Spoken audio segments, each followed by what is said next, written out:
Hey guys, I'm Ariana if you're new here. If you're not, welcome back to my channel. Today's video, I'm going to be showing you guys how to get this really cute, really spooky, simple 10-minute Halloween eyeshadow look. Okay, it was super easy to do. It looked really interesting. If you don't know what the heck you're doing on Sunday, I got you. So the palette that I'm using today is the Too Faced Chocolate Gold palette. I am only going in with 3 shades in this palette. If you don't have this palette, it's perfectly fine because I'm sure you can find these shades in any other palette you may own. I'm using the black, the nude, and this kind of shimmery silver shade. So the first thing that I went ahead and did was I kind of started filling in my crease area with this dark black shade. So I am just trying to get the same consistency of black across my whole entire crease. Since we are kind of doing a half cut crease, I want to get the most contrast as possible and make the darkest part of my eyeshadow or my eyelid the crease so that the half cut crease part really pops. So I'm just like going back and forth from the pan to my eyelid and just packing on the black. If you have a deeper, darker black, that is great. I have this, but this is what it should look like after you pack on all the black on the crease. Then I kind of like to clean off my brush and then take it and use kind of like the sides of it to just buff out those edges of that black, so it would make it easier for me to blend it out into the next shade. So I'm using a lighter amount of pressure with my hand to kind of go over the whole entire edge of the crease of this little kind of black shape that I made on the crease of the eye, and I'm kind of just like buffing it out so it blends out really nicely. So I am doing this with the same exact brush. I feel like having a nice kind of small dent shader brush is really good for blending out the edges of really dark shapes like I am doing here.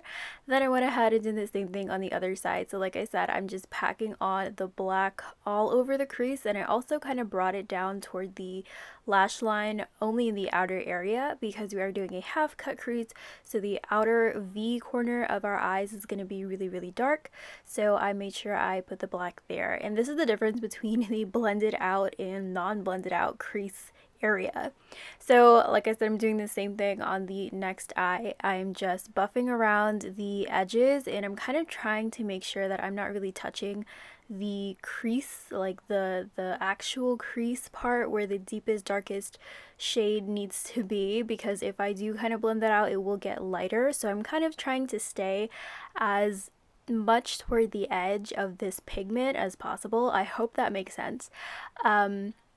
But like I said, I am using the lightest amount of pressure to kind of buff away and blend out the black. So this is what it should look like at this point. Next, I'm going in with this nude shade just to kind of seal the deal with this blended area. I feel like this does make a difference even though you really can't see any like pigment or shadow because it is kind of skin toned, but it just looks really nice and blended. If you can see the comparison, it just looks less patchy, less blotchy.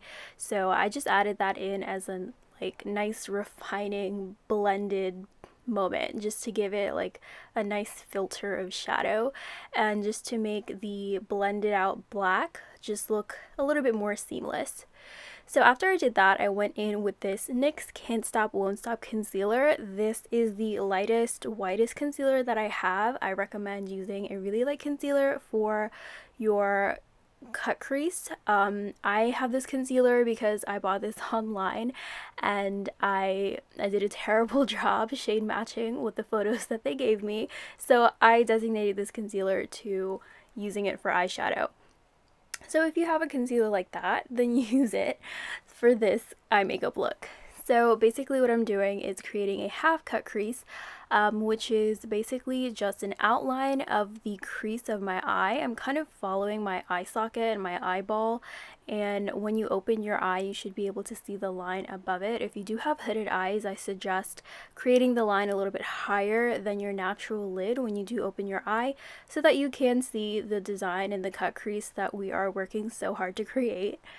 So after you have that initial kind of cut crease line going across your entire crease area and stopping 3/4 of the way on your eyelid, I then went ahead and kind of filled it in with the concealer. So this is going to be a really nice base for that silver shimmer shade that we're gonna apply. So after I fill in the whole entire half cut crease area, I like to take this little Real Techniques brush and kind of just smooth over the entire concealer area just to make it like a really nice even base. If you were to just go in with like a shimmer shade or a matte shade, it will look a little bit more patchy if you skip that step. So after that, I went ahead and applied this silver shade from the Too Faced Chocolate Gold palette. If you don't have the palette, like I said, you can use like a white silver shimmer shade. I was just trying to go for something that looked really muted, and some silver shades have like champagne in them, but I wanted to go for something pretty spooky and kind of grayscale, so I went for this shimmer shade, and I wanted to use this one because it all came in the same palette. So I just literally filled in that whole entire concealer area, and then I went in with some black shadow and kind of buffed out the edges where the silver meets the black on the outer corners, just to make it look a little bit more blended. Like I said, you do want the outer corner of this V to be pretty dark because we are adding some cloud details or moon details, I don't know. I think they're clouds, but that's where the spooky part comes in, so you want to make sure that the outer V is really dark. So I kind of just took my brush and kind of blended the shimmer shade into the black. Then I took up a little bit more black and then added that in to kind of blend it together even more. So to create the clouds, I used this concealer brush. This is the same brush that I used to create the cut crease. You kind of want to use a brush that is this shape, which is like a dome shape, but also really small to make it super easy to create this.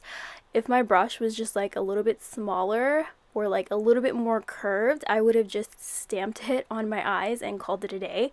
But I actually kind of had to draw the clouds a little bit more just because my brush was just slightly too big. But I hope you get the idea. You literally just have to take the brush and stamp the concealer on and kind of overlap those semicircles and just kind of create the flow of like a floating cloud. So I decided to do 3 kind of floating clouds. I also did kind of get this inspiration from Pinterest as well, so I was kind of following an inspiration picture. But I did 3 lines of clouds. I started with the center one, kind of going from the silver on the cut crease kind of outward so that it looked like it was coming from the cut crease. And then I did one on top of that, and then I did one on the bottom. So like I said, all you have to do is stamp it, make sure that the initial outline is there, and then that's pretty much it. Did the same thing on the other side. Like I said, you do want to make sure that the outer corner is pretty dark so that there is some contrast, so it just doesn't look like there's like just like floating concealer on your eyes. But if it isn't dark enough yet, we will go back in and add some more depth.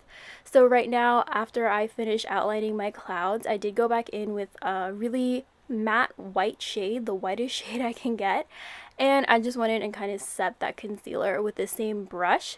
I'm not really doing too much or giving this too much attention to detail, literally just packing on the white matte shade onto the concealer that I just applied, just to make sure it's not slipping or sliding or like getting greasy later on.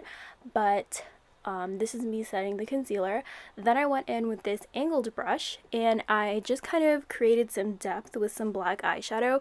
So I felt like the darkness level under that first kind of cloud wasn't as dark as I wanted it to be. So I just added some black shadow with this brush.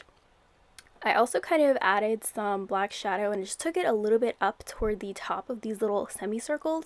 Like I said, just to add some depth. I feel like this will take this kind of look to a different level and just add a little bit more detail that makes it look so interesting. So that's basically all that I did. That's literally it. After I finished this, I just went ahead and did my lower lash line. All I did was add some black liner on my waterline, and then I also kind of smoked it out with some black shadow as well. Definitely optional, but I feel like that really adds to the look, and it also makes your eyes look a little bit more defined as well. And you know, more black the better, because it's Halloween. So this is what my eyes look like without any contacts in, but I did actually kind of put some contacts in just to kind of set the vibe for this look, which I feel like would look really cool with these contacts if you have them.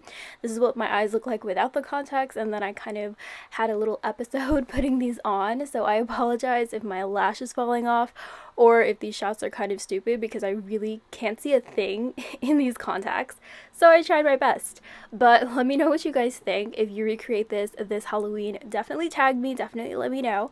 Thank you guys so much for watching, and I'll see you next time. Bye!